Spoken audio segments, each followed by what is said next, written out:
오늘 본문 말씀은 여호수아 1장 5절 말씀입니다. 제가 먼저 읽겠습니다. 너의 평생에 너를 능히 당할 자 없으리니 내가 모세와 함께 있던 것 같이 너와 함께 있을 것이라. 내가 너를 떠나지 아니하며 버리지 아니하리니.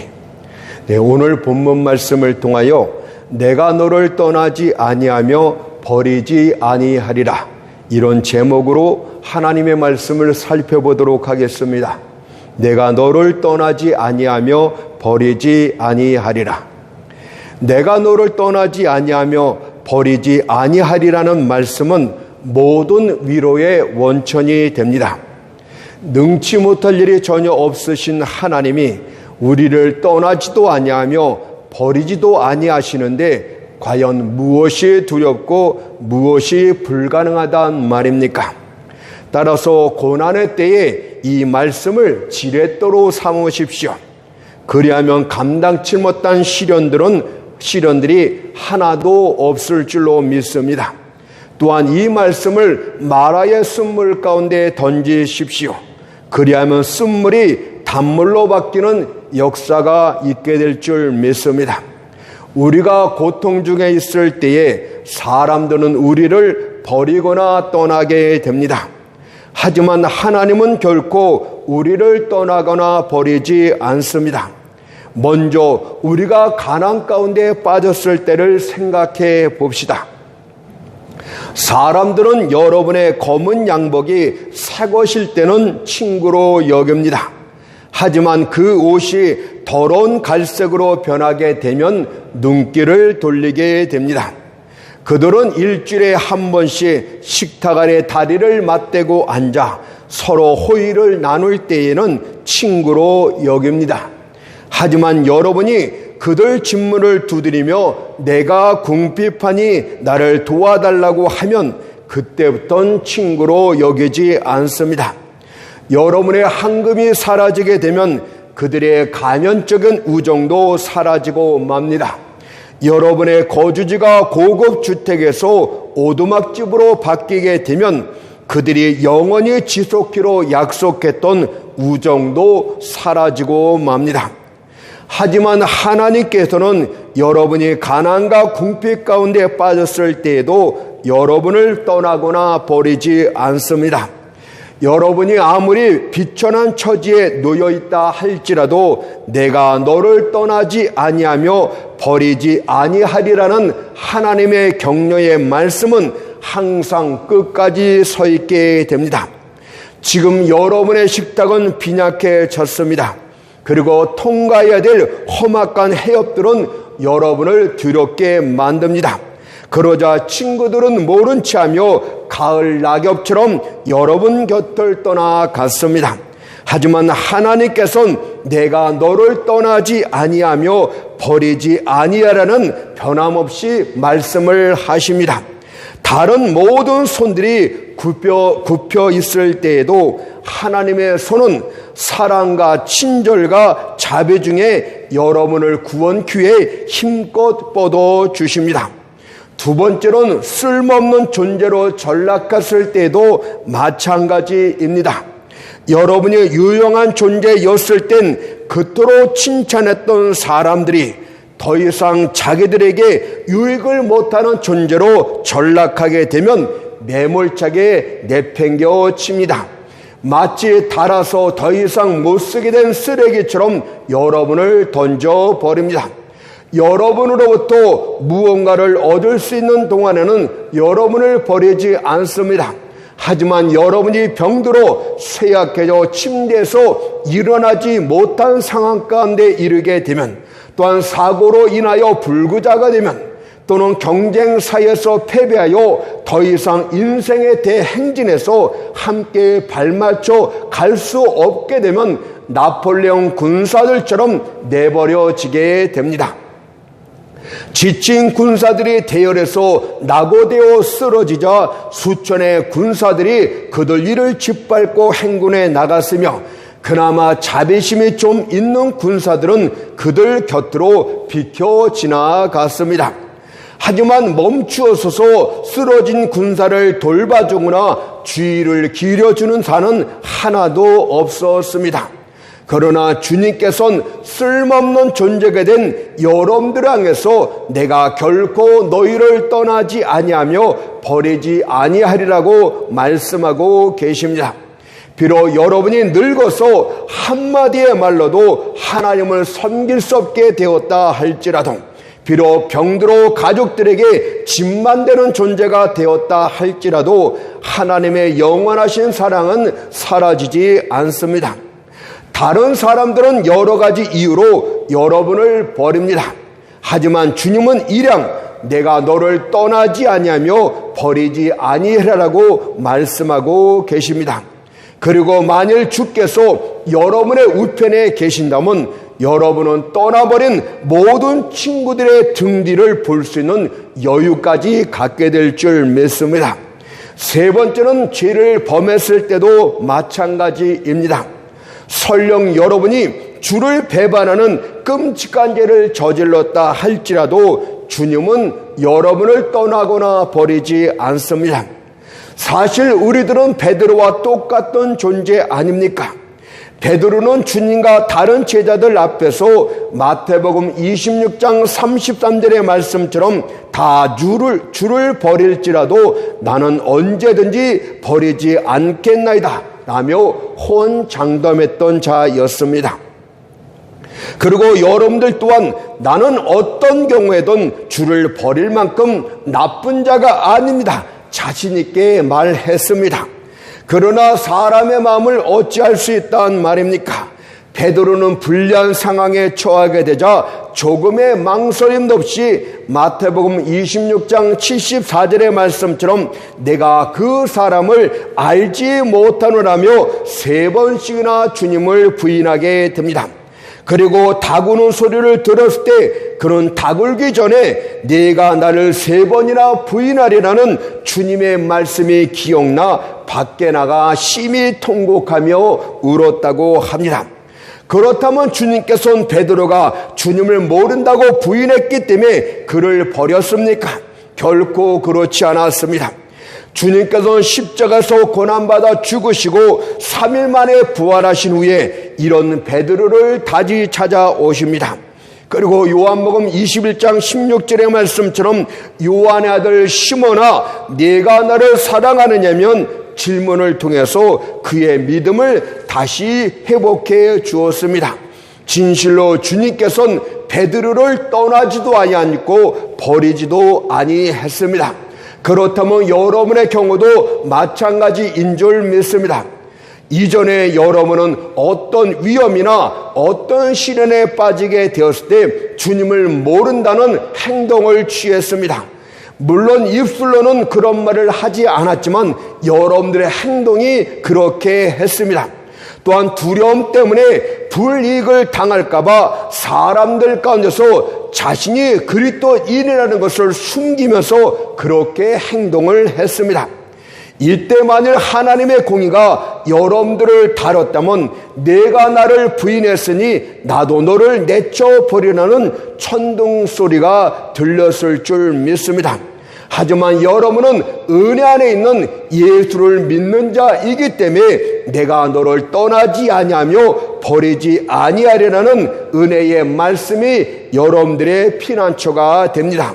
그것을 요한일서 2장 1절에서 만일 누가 죄를 범하면 아버지 앞에서 우리에게 대언자가 있으니 곧 의로우신 예수 그리스도시라고 말씀하고 계십니다. 자, 그렇다면 왜 하나님께서는 우리를 떠나거나 버리지 않는 것일까요? 그것은 여러분과 하나님의 관계 때문에 그렇습니다.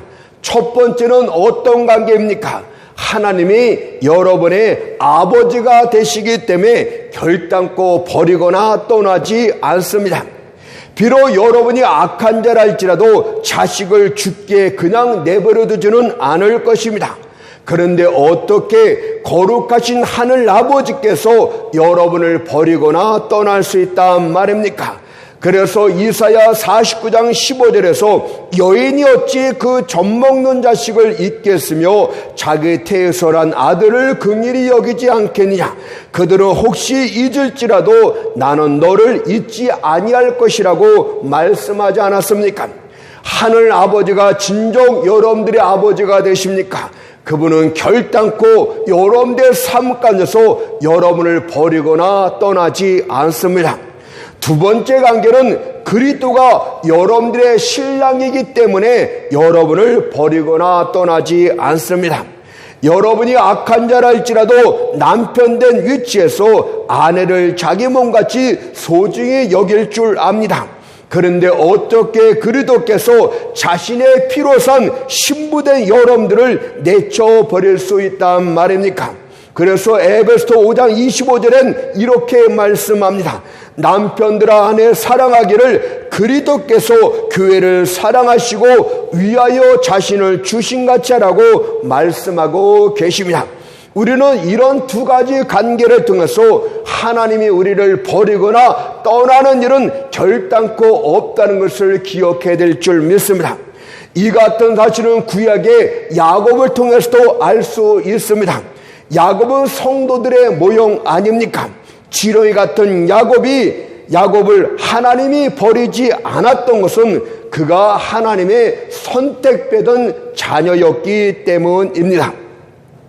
하나님께서는 아직 어미태에서 태어나지도 않은 쌍둥이 아들 가운데서 에서는 버리고 야곱을 주권자로 선택했던 것처럼 여러분들 역시도 창세전에 하나님의 주권적인 선택을 받은 하나님의 자녀들입니다. 그것을 에베소 1장 4절에서 창세전에 그리스도 안에서 우리를 택하사 이렇게 말씀하고 있지 않습니까? 하나님의 택함을 받은 야곱은 환난의 아들이었습니다. 그의 운명은 너무나 힘들었습니다. 그러나 하나님은 단 한 번도 야곱을 떠나거나 버리지 않았습니다. 그가 피를 구하는 형 에서를 피해 외삼촌 라반의 집으로 도망을 칩니다. 그런데 늙은 외삼촌 라반은 야곱을 20년 동안 속여가며 그의 품삯을 갈취합니다. 그러나 하나님은 야곱을 떠나지 않고 버리지 아니하였기 때문에 엉큼한 라반으로부터 품삯을 되찾게 도와주십니다. 마침내 야곱은 이런 외삼촌을 피해 가족과 가축대와 함께 도망을 치게 되는데 외삼촌 라반이 이를 알고 또 그를 죽이려 추적해 옵니다. 그러나 하나님께서는 야곱을 떠나거나 버리지 아니하였기 때문에 미스바 산에서 더 이상 야곱을 추적지 못하도록 라반을 간섭합니다. 창세기 31장 24절을 보니까 밤에 하나님이 아람 사람 라반에게 현명하여 가로되 너는 삼가 야곱에게 선악간 말하지 말라고 하심으로써 하나님은 야곱을 라반의 손에서 건져 주십니다. 다음으로는 그의 형 에서가 400명의 군사들을 이끌고 야곱을 죽이러 달려옵니다. 그때 야곱은 약곡강 나루에서 하나님과 기도에 씨름을 하였고 하나님은 야곱을 버리거나 떠나지 아니하였기 때문에 그분의 권능으로 동생 야곱을 죽이려 했던 에서의 마음을 돌이키게 하십니다. 창세기 34장 4절을 보니까 에서가 달려와서 그를 맞아서 안고 목을 어긋맞기고 그와 입맞추고 피차오니라. 그러므로 시련을 당하는 불쌍한 하나님의 백성들이여, 하나님이 여러분을 버리거나 떠났다고 생각하지 마십시오. 하나님은 그의 자녀들을 결단코 버리거나 떠나지 않습니다. 설령 여러분이 베드로처럼 예수님을 부인했다 할지라도, 여러분들이 가난 가운데 빠졌다 할지라도, 여러분들 쓸모없는 존재로 전락했다 할지라도 하나님은 결코 여러분을 떠나거나 버리지 않습니다. 그래서 말라기서 3장 6절에서 나 여호와는 변혁지 아니하나니 그러므로 야곱의 자손들아 너희가 소멸되지 아니하니라. 야곱의 자손들인 성도들은 이 땅의 모든 신원으로 말미암아 소멸되는 일은 결단코 없습니다. 6가지 환난에서도 하나님이 함께 할 것이고 7가지 환난에서도 하나님은 여러분을 떠나거나 버리지 않습니다. 그것을 욥기서 5장 19절 20절에서 이렇게 말씀을 하셨습니다. 6가지 환난에서 너를 구원하시며 7가지 환난이라도 그 재앙이 내게 미치지 않게 하시며 기근 때에 죽음에서 전쟁의 때에 칼 권세에서 너를 구속하실 터인즉 이라고 약속하셨습니다. 하나님께서는 그의 택한 백성들을 어떤 경우에든 떠나거나 버리지 않는다는 이 사실을 잊지 마십시오. 양심이 여러분들을 속이고 있습니까? 내가 죄를 많이 지었으니 하나님이 너를 버린 것이야. 마귀가 속삭이면서 하나님이 너를 버렸다고 너 같은 죄 많은 자를 하나님이 왜 상관하고 관심을 갖느냐고 여러분들에게 속삭인다 할지라도 이 말씀을 꼭 붙들도록 하십시오. 하나님은 그의 백성들을 어떤 경우에든 떠나거나 버리지 아니하십니다. 또한 이 말씀은 하나님의 약속과 관련돼서 적용될 수 있는데 하나님께서는 우리에게 주신 약속을 다 이룰 때까지 우리를 떠나거나 버리지 않는다는 뜻입니다. 왜냐하면 오늘 본문 말씀이 가나안 땅을 기업으로 주시겠다는 하나님의 약속과 관련해서 여호수아에게 주신 말씀이기 때문에 이 말씀의 본질은 무엇입니까? 약속이 성취될 때까지 너희를 떠나거나 버리지 않겠다는 말씀을 가르쳐주고 있습니다. 따라서 우리는 오늘 본문 말씀을 통하여 하나님의 약속 성취와 관련된 2가지 사항을 살펴보도록 하겠습니다. 첫 번째는 약속을 성취하시는 분은 하나님은 그분 자신이다. 이런 사실을 살펴보려고 하고, 두 번째는 하나님의 약속이 실패할 수 없는 이유에 대해서 살펴보도록 하겠습니다. 첫 번째, 약속을 성취하시는 분은 하나님은 그분 자신이다. 이런 진리를 살펴보도록 합니다. 여호수아 1장 5절에서 너의 평생에 너를 등에 당할 자 없으리니 내가 모세와 함께 있던 것 같이 너와 함께 있을 것임이라. 내가 너를 떠나지 아니하며 버리지 아니하리니. 믿음을 찾을 수 없었던 출애굽한 이스라엘 백성들 가운데서 믿음이 충만했던 2 사람이 있었는데 그들은 바로 갈렙과 여호수아였습니다. 이 2 사람의 온전한 믿음은 모든 이들이 믿음이 없음으로 말미암아 광야에서 엎드려 죽을 때 그들을 생존케 만들어 주었습니다. 민수기 14장 29절 30절을 보니까 너희 시체가 이 광야에 엎드러질 것이라. 여분네 아들 갈렙과 눈의 아들 여호수아 외에는 내가 맹사여 너희로 거하게 하리라 한 땅에 결단코 들어가지 못하리라고 말씀하고 있듯이 그들의 특이한 믿음이 그들을 생존케 만들어 주었다는 것을 기억하도록 합시다. 특히 여호수아는 그의 믿음의 순종으로 그를 특이한 존재로 만들어 주기까지 했는데 그것은 그를 이스라엘 지도자로 만들어 주었고 그로 자기 백성들을 이끌고 약속의 땅에 들어가는 사명자로 세워지게 됩니다. 그것을 여호수아 1장 6절에서 너는 이 백성으로 내가 그 조상에게 맹사여 주리라 한 땅을 얻게 하리라는 말씀을 통해서 알게 됩니다. 하나님은 신실한 여호수아를 이스라엘 통치자로 세웠고 그의 백성들을 약속의 땅으로 이끌어가는 사명을 맡겨주게 됩니다. 하지만 여호수아는 이 사명 앞에서 어찌할 바를 몰랐고 심히 두려워 떨기까지 했습니다. 따라서 하나님께서 여호수아를 격려할 필요가 있었는데 그것이 바로 오늘 본문 말씀입니다. 너의 평생에 너를 등에 당할 자 없으리니 내가 모세와 함께 있던 것 같이 너와 함께 있을 것임이라. 내가 너를 떠나지 아니하며 버리지 아니하리니.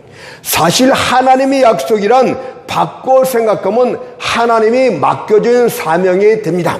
여러분들에게 어떤 약속을 주었습니까? 거기에는 하나님의 사명이 나타납니다. 여러분들에게 물질의 축복을 주시겠다고 하나님이 약속하셨습니까? 그것은 여러분들이 배부르게 살라는 뜻이 아니고 그 물질로서 하나님이 맡기실 일이 있고 사명이 있다는 뜻입니다. 왜냐하면 가나안 땅을 주시겠다는 하나님의 약속 이면에는 가나안 족속들을 몰아내라는 엄중한 사명이 담겨져 있기 때문입니다. 가나안 땅을 내게 주겠다. 그러면 가만히 앉아서 그 땅을 받는 것이 아니라 여러분들은 칼을 들고 가나안 족속들을 몰아내므로써 그 땅을 성취해야 될 엄격한 사명을 갖게 되었다는 뜻입니다. 가나안 족속들을 몰아내고 그 땅으로 이스라엘 백성들을 인도하는 일은 그래서 여호수아 자신이 선택하고 계획한 일이 아닙니다. 출애굽기 23장 31절에서 그 땅 거민을 내 손에 붙이리니 네가 가나안 족속들을 네 앞에서 쫓아내리라고 말씀하신 분이 하나님이시듯이 그 일은 하나님이 여호수아를 부르시고 그에게 그 일을 충분히 감당하라고 맡겨주신 사명이 됩니다. 따라서 가나안 족속들을 쫓아내는 일은 여호수아의 일이 아니라 하나님의 일이 되는 것입니다. 단지 여호수아는 주님의 명령을 실행하는 자요 정죄받은 가나안 족속들을 쫓아내기 위해서 주님 손에 들려진 칼에 불과합니다. 그렇다면 우리의 경우도 마찬가지인 줄 믿습니다. 하나님께서는 우리에게 무별이란 교회 부흥을 약속해 주었습니다. 이것은 우리 교회가 부흥하려는 그런 단순한 약속이 아닌 것입니다.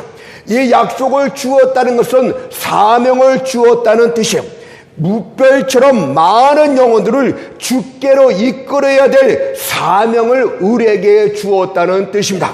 그렇다면 얼마나 많은 준비를 해야 되고 얼마나 힘을 쓰고 애를 써야 되는 것을 가르쳐주고 있는 것 아닙니까? 무별이라는 영혼을 주시겠다 약속하신 것은 너는 힘을 내서 무별 같은 영혼들을 내게로 이끌라는 사명을 주신 것 아닙니까? 가만히 앉아있으므로 무별이라는 부흥이 이루어지는 것이 아니라 누구보다도 더 많은 노력을 기울여야 되고 힘을 기울여야 될 것이라는 사명을 맡겨주신 것입니다. 그래서 무별이라는 의미는 어떤 면에서는 하나님이 우리에게 맡겨준 사명이고 이것은 내가 계획한 일이 아니라 하나님이 계획하신 일이기 때문에 하나님이 우리를 떠나지 않고 우리를 버리지 않게 되는 것입니다. 우리는 그렇지만 주님이 맡겨진 사명과 관련하여 우리는 너무나 연약한 존재이고 그 사명은 우리 힘으로 감당할 수가 없습니다. 우리가 무슨 재주로 무슨 능력으로 무별 같은 영혼들을 주께로 이끈단 말입니까? 우리 힘으로는 한 영혼도 주님 품으로 이끌 수 없는 것이 우리의 솔직한 고백이 아닙니까? 그래서 하나님이 내가 너를 떠나지 않고 너를 버리지 않겠다. 내가 너와 함께 하겠다는 이런 격려를 주신 것입니다. 하나님이 우리와 함께야만이 이 사명이 감당될 수가 있는 것입니다. 따라서 우리는 이 사명과 관련하여 하나님이 주신 그 격려가 무엇인지를 살펴보도록 합시다. 첫째로 이 사명을 감당하기엔 우리 자신을 볼 때 우리가 너무나 연약하기 때문에 이 격려를 주셨습니다. 여호수아는 모세의 시종기였기 때문에 모세가 얼마나 위대한 지도자인지를 잘 알고 있었습니다. 여인에게서 난 사람들 중에서 모세 같은 일은 두 번 다시 나오지 않을 것입니다. 그런데 모세에 들이어서 이스라엘 지도자가 된 여호수아는 어떻습니까? 모세와 자신을 비교해보니까 자신은 너무나 보잘것없는 존재임을 깨달았어요. 자신은 지도자의 자격이 전혀 없다는 것을 깨달았어요. 그래서 그는 두려워 떨며 어찌할 바를 몰랐습니다. 그때 주님께서 내가 너를 떠나지 아니하며 버리지 아니라는 이 격려의 말씀을 주셨습니다. 무슨 뜻이겠습니까? 여호수아야, 내가 비록 모세보다 덜 지혜롭고 덜 온유하며 능력과 자질이 더 많이 부족하다 할지라도 두려워할 필요가 없느니라. 내가 너와 함께하리니 내가 모세처럼 위대한 지도자가 되어 이스라엘 백성들을 가나안 땅으로 인도하여 드릴 것이다. 이렇게 말씀하고 있는 것 아닙니까? 그렇다면 우리도 이 말씀으로 힘을 얻도록 합시다. 하나님이여 내 힘으로는 한 영혼도 주님 앞으로 이끌 수가 없나이다. 그럴 때 주님이 이 말씀을 주셨다는 것은 내가 너와 함께 할 것이니 너는 반드시 뭇별 같던 수많은 영혼들을 다시금 내 품으로 인도하여 드릴 수 있을 것이다. 이렇게 말씀하신 것과 똑같습니다. 두 번째는 자신이 쫓아내들 가나안 족속들이 너무 강력했기 때문에 그는 두려워 떨었습니다. 그들은 신명기 2장 1절의 말씀처럼 강하고 많고 키가 큰 거인 족속들이었습니다. 또한 그들은 대단히 호전적이었고 철병간한 강력한 무기까지 갖고 있었습니다. 따라서 싸워야 될 대적들을 생각해 볼 때 낙심하지 않을 수밖에 없었습니다. 이에 반해서 자신과 함께 이스라엘 백성들은 너무도 한심했습니다. 그들은 광야 생활 중 문제만 일으켰던 백성들 아닙니까? 조금만 어려도 금세 불신적인 태도를 보이며 하나님을 원망하며 불평했던 백성들 아닙니까? 전쟁 경험이라고는 전혀 없는 애굽의 노예 근성을 갖고 있었던 백성들 아닙니까? 그런데 어떻게 그들과 함께 가나안 7족들을 몰아내고 약속의 땅을 차지할 수 있단 말입니까? 절대적으로 불가능했습니다. 그렇지만 내가 너를 떠나지 아니하며 버리지 아니하라는 주님의 말씀은 이런 것들은 전혀 문제가 되지 않는다고 말씀하고 있는 것입니다. 왜냐하면 하나님의 임재하심이 우리 가운데 임하게 되면 아낙 자손 같은 거인들은 난쟁이처럼 바뀌고 말 것이며 그들의 강력한 진영들도 오이밭의 원두막처럼 변하고 말 것입니다. 그래서 로마서 8장 31절에서 만일 하나님이 우리를 위하시면 누가 우리를 대적하리요? 라고 말씀하고 있지 않습니까? 여러분들 주변을 살펴보시고 이단들과 거짓된 자들을 보도록 하세요. 얼마나 강력합니까? 우리가 피할 바가 아닙니다. 우리는 그들에게는 아무것도 힘을 쓸 수 없는 빈약한 존재에 불과합니다. 그런데 우리가 감히 어떻게 그런 생각을 갖고 있을 수가 있고 그런 사명을 감당할 수 있단 말입니까? 그러나 하나님이 우리와 함께 하시면, 성령이 우리를 주장하시면 이런 것은 전혀 문제가 안 된다. 우리에게 이렇게 말씀하고 있는 것입니까? 실제로 여호수아는 가나안 땅 전체를 정복하고 맙니다. 그렇다면 우리에게 주신 약속, 우리에게 주신 사명도 하나님으로 말미암아 반드시 성취되게 될 줄 믿습니다. 비록 우리가 상한 갈대요 꺼정하는 심지 같은 연약한 존재라 할지라도, 비록 대적들이 우리보다 훨씬 수가 먹고 강하다 할지라도 우리는 반드시 뭇별 같은 영혼들을 주님 품으로 다시 인도하여 드릴 수 있게 될 줄 믿습니다. 그러기 위해서는 우리 역시도 여호수아처럼 하나님을 가장 큰 계산 항목으로 넣어야 됩니다. 내가 어때서, 주변 사람들이 어때서, 이런 것은 아무것도 소용이 없어요. 여호수아처럼 이 약속을 감당하기 위해서는, 이 사명을 감당하기 위해서는 하나님을 최고의 계산 항목으로 넣으면은 다 된다고 말씀하고 있는 것 아닙니까? 그분의 전지하신 지시를 따라가면 됩니다. 그분의 전능하신 도움을 받으면 됩니다. 그러면 우리는 맡겨진 사명을 너희에 감당할 수 있게 됩니다. 수많은 영혼들을 다시금 주님 품으로 이끌어 드리는 사명을 감당할 수 있게 되는 거예요. 만약 우리가 우리 자신만의 힘으로만 이 일을 추진하게 된다면 우리는 금세 지치고 말 것입니다. 그러나 만약 우리가 하나님을 의지하고 이 일을 추진해 나간다면 이사야 40장 31절의 말씀처럼 오직 여호와를 앙망하는 자는 새 힘을 얻으리니 독수리의 날개치며 올라간 같을 것이요 다른 박제라 해도 곤비치 아니하겠고 걸어도 피곤치 아니하라는 은혜가 있게 될 줄 믿습니다. 이와 아울러서 우리가 말씀과 관련해 간과해서는 안 될 걸 두 가지가 있는데, 첫째는 우리의 노력입니다. 어떤 일을 하나님이 함께 하시면 자신들이 할 일이 하나도 없다고 생각합니다. 자신의 발을 흙바지에 올려놓은 채 발짝만 끼고 나른한 태도로 가만히 있으면 된다고 생각합니다. 그러나 절대 그렇지 않습니다. 여러분은 온 위에서 가장 놀란 일꾼이 하나님 자신이라는 것을 기억하도록 하세요. 그래서 주님께서는 요한복음 5장 17절에서 내 아버지께서 이제까지 일하시니 나도 일한다고 말씀하셨어요. 그렇다면 우리들도 하늘 아버지께서 지금도 일하시니 나도 일한다고 고백해야 됩니다. 하나님의 약속을 받으신 여러분들 힘을 다해서 일을 해야 되는 것이, 주님께서 내 아버지께서 이제까지 일하시니 나도 일한다고 말씀하고 있듯이 하나님이 우리를 위해서 일하고 있기 때문에 나도 일한다 라고 고백하는 것이 옳은 줄로 믿습니다. 하나님이 함께하고자 하는 자는 게으름뱅이가 되어서는 안 됩니다. 하나님은 그런 자들을 참지 않으십니다. 아모스 3장 3절에서 두 사람이 의합지 못하고야 어찌 동행하겠으며 라고 하였듯이 맡겨진 일에 최선을 다하지 못하는 자는 하나님과 함께할 수가 없습니다. 여호수아는 가나안 족속들과의 싸움이 마치 자신의 양 어깨에만 달려있느냐 그렇게 힘을 다해 싸워서 가나안 땅 전체를 정복하고 말았습니다.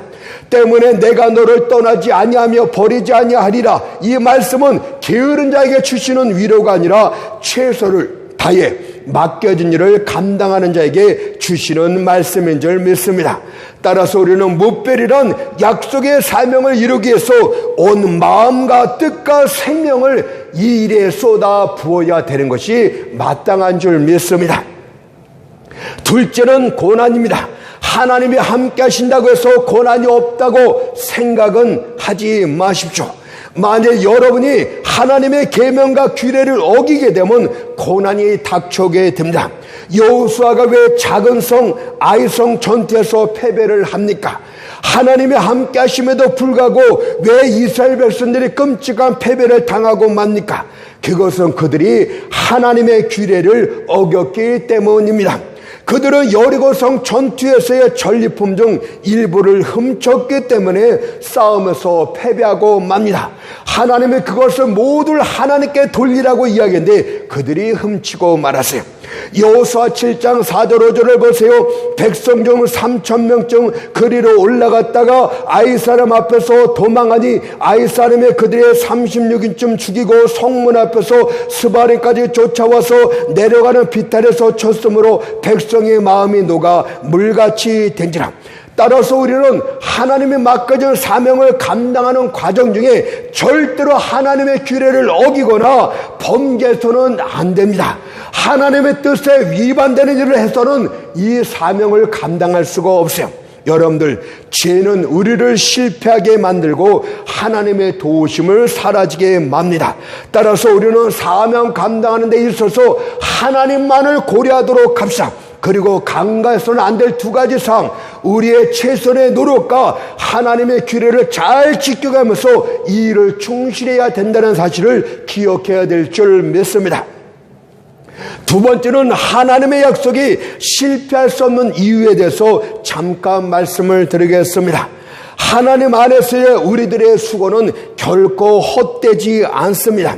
비록 즉각적인 성공은 볼 수 없다 할지라도 그것을 실패라고 생각하지 마세요. 우리가 당장 성공을 거두지 못했다 할지라도 그것이 실패했다고 말해서는 안 됩니다. 왜냐하면 믿음과 기도로 전해진 진실된 복음 설교가 실패로 돌아온 적은 단 한 번도 없기 때문입니다. 따라서 우리는 믿음 가운데서 기도로 준비된 진실된 복음 설교를 끊임없이 외쳐야만 되는 것입니다. 그러면 반드시 수확을 얻게 될 줄 믿습니다. 그렇다면 하나님의 약속이 실패할 수 없는 이유는 도대체 무엇입니까? 첫째로 하나님께서는 사명을 맡겨준 그의 종들을 결단코 버리거나 떠나지 않기 때문입니다. 하지만 사람은 이와 다릅니다. 다윗은 그의 신복인 우리아에 대해서 행했던 일을 살펴보도록 합시다.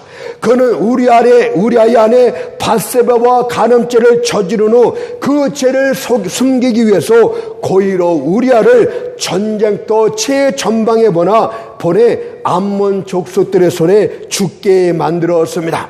이 얼마나 비열하고 잔인한 일이란 말입니까? 그러나 주님은 결단코 그렇게 하지 않습니다. 내가 너를 떠나지 아니며 버리지 아니라는 말씀은 우리를 홀로 적진에 내버려 둔다든가 도움자가 도울 자가 없는 상태로 우리를 내팽겨준다는 말이 결코 아닙니다. 여러분들 힘에 붙여서 쓰러질 때까지 그렇게 우리를 그냥 내버려두는 다윗과 같은 자가 아니라 이 뜻입니다. 그래서 하나님의 사명을 맡은 자들은 시편 102편 6절 7절의 말씀처럼 나는 광야에 당아새 같고 황폐한 곳에 부엉이같이 되었으며 내가 밤을 새우니 지붕 위에 외로운 참새 같으니이다. 이런 허탄한 말을 하지 않게 될 줄 믿습니다. 다시 말해서 주여 당신께서는 나를 심히 어려운 상황극에 두셨고 나의 능력이 미치지 못하는 임무를 수행케 하셨나이다. 그런데 어째요 당신이 나를 돕지 않는 것입니까? 이런 말을 하지 않아도 된다는 뜻입니다. 하나님은 절대로 다윗 세전방에 몰에 죽게 만들었던 것처럼 우리를 그런 상황 가운데 두지 않는다 이 뜻입니다. 그분은 반드시 우리를 도우실 것입니다. 자신의 종들을 심각한 상황 가운데 몰아넣은 후 그들을 그냥 내버려두지 않습니다. 그분은 계속해서 그의 종들을 도우실 것이며 예 도움이 떠났습니까? 새로운 도움이 있게 될 것을 우리에게 기대하라고 말씀하고 있지 않습니까? 그러므로 하나님의 약속은 실패하지 않습니다. 두 번째는 하나님의 종들이 실패하게 된다면 원수들은 주님을 바로 조롱할 것이기 때문입니다. 여호수아 경우를 보십시오. 그가 아이성 싸움에서 패배한 후 하나님 앞에 이렇게 기도를 합니다. 여호수아 7장 8절 9절을 보니까 주여 이스라엘이 그 대적 앞에서 돌아섰으니 내가 무슨 말을 하오리까? 가나안 사람과 이 땅 모든 거민이 이를 듣고 우리를 둘러싸고 우리 이름을 세상에서 끊으리니 주의 크신 이름을 위하여 어떻게 하시려나이까? 우리도 주님의 크신 이름을 위해서 어떻게 하시려나이까? 이렇게 반문해야 됩니다. 무슨 뜻입니까? 주여 가나안 땅을 정복하려고 맡기시니까 당신이온데 여기서 패배하고 만다면 더 이상 가나안 땅을 정복하지 못하면 당신의 일은 어떻게 되는 것입니까? 원수들이 당신에게서 너희가 믿는 하나님은 일을 거창하게 시작을 하지만 마무리를 짓지 못하는 하찮은 하나님이다. 이렇게 멸시하지 않겠습니까? 이렇게 기도를 한 것 아닙니까? 그렇다면 우리 어떻게 해야 되겠습니까? 하나님께서 이 땅에 복음의 기초를 다시 놓으라고 하나님이 말씀하셨는데 하나님이 우리를 돕지 않음으로 말미암아서 우리가 일을 중도에서 멈추게 하게 만드시겠습니까? 하나님이 일을 마무리 짓지 못하고 포기하게 만드시겠습니까? 절대 그런 일은 없다는 뜻이에요. 만약 주께서 루터를 일으키신 후 루터를 돕지 않고 그를 실패하게 만들었다면 그때 실패한 이는 루터가 아니라 바로 세상적인 판단을 볼 땐 하나님 그분 자신입니다. 따라서 우리가 이 하나님의 약속을 이루지 못하고 중간에 멈추게 된다면 이것은 불명예가 우리에 대한 것이 아니라 하나님께 돌아가는 것이 됩니다. 왜냐하면 주변 모든 사람들은 내가 믿는 하나님이 고작 그 정도냐며 손가락질하고 하나님을 조롱할 것이기 때문입니다. 그러므로 하나님은 그렇게 하지 않습니다. 오히려 하나님은 더 큰 영광을 받기 위해서 가장 연약한 도구를 사용하십니다. 그래서 대적들을 부끄럽게 만드십니다. 그래서 사람들은 이렇게 말할 것이요, 하나님의 위대하심을 보라. 지렁이 같은 자를 들어서 용을 쓰러뜨리지 않았느냐? 소년 다윗의 손을 통해서 거인 골리앗을 쓰러뜨리지 않았느냐라며 하나님께 영광을 돌리게 될 줄 믿습니다. 이 세상에서 가장 연약한 우리를 들어서 하나님의 크신 일의 이름으로 말미암아서 하나님은 더 큰 영광을 받게 되는 줄로 믿습니다. 그러므로 하나님이 실패할 것이라 생각하지 마세요. 그분은 자신의 의지를 가지고 자신이 계획한 일을 반드시 성취하십니다. 만일 그분이 이것이 내가 계획한 일이라고 말씀하셨다면 그것은 반드시 성취될 것이고 세상이나 지옥이나 그 어떤 것도 그것을 변경시킬 수가 없습니다. 그래서 다니엘서 4장 35절에서 그는 자기 뜻대로 행하시나니 누가 그의 손을 금하든지 혹시 이르기를 네가 무엇을 하느냐 할 자가 없다고 말씀하고 있는 것입니다. 이제 결론을 맺겠습니다. 우리는 단순히 왕의 고용되고 갈기갈기 찢기도록 내버려둔 용병이 아닙니다. 하나님께서 우리를 용병으로 취급하는 것이 아니에요. 너는 전쟁터에서 나가서 나려서 살다 찢어 죽을 때까지 싸우라. 그런 사람으로 고용된 자가 아닙니다. 우리는 그분의 명예를 어깨에 짊어진 준비된 그분의 귀한 용사들입니다. 따라서 그분은 우리를 눈동자처럼 귀하게 지킬 것이고 우리를 자신의 영혼처럼 심히 사랑하여 주실 줄로 믿습니다. 그분께서 내가 너를 떠나지 않으며 버리지 않냐는 말씀처럼 우리를 적극적으로 도와주심으로 말미암아 이 일을 반드시 성취하여 주실 줄로 믿습니다. 그분의 이름은 바로 에레미야 33장 2절의 말씀처럼 이를 행하는 여호와, 그것을 지어 성취하는 여호와인 줄 믿습니다. 아멘.